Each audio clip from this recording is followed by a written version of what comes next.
अपनी शक्ल दिखाने से मना किया था ना, तो क्यों आया यहाँ पर? मुझे जरूरत है तुम्हारी। क्यों जरूरत है? नहीं जी सकता तुम्हारे बिना। मेरे साथ चलो, तुम्हें आना होगा। बहुत देर कर दी तुमने। मेरी जिंदगी पूरी तरह बदल चुकी है। मेरी उससे शादी होने वाली है। Presented by Anshubala music. जब तारू ससुरा भूली न जइहा, पियावा के बाही न झूली न जइहा। जब तारू ससुरा भूली न जइहा, पियावा के बाही न झूली न जइहा।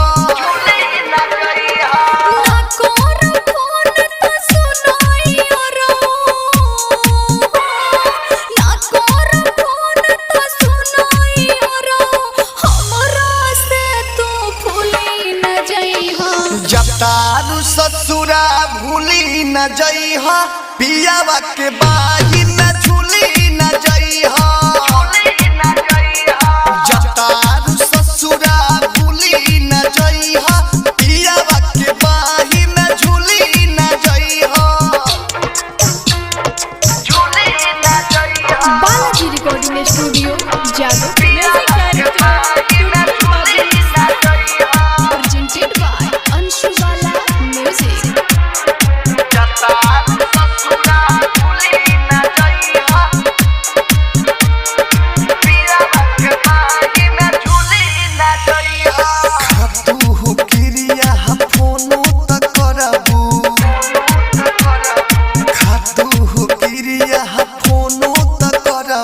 ससुरा में रह के नहीं बिसरबू।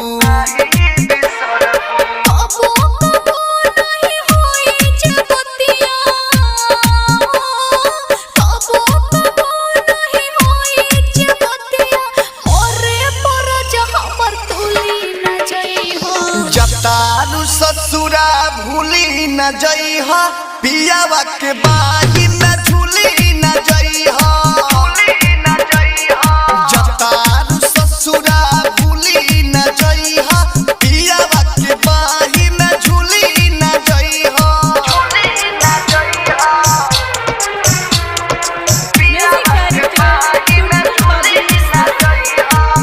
Presented by Anshubala music.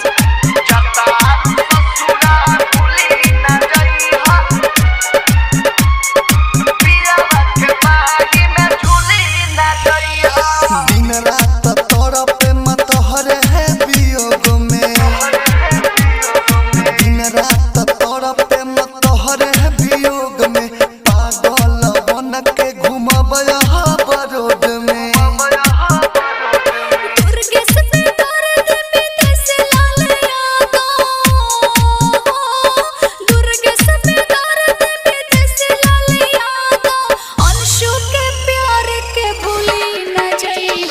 जब तारू ससुरा भूली न जइहा, पियावा के बाही न झूली न जइहा। जब तारू ससुरा भूली न जइहा, पियावा के बाही न झूली न जइहा।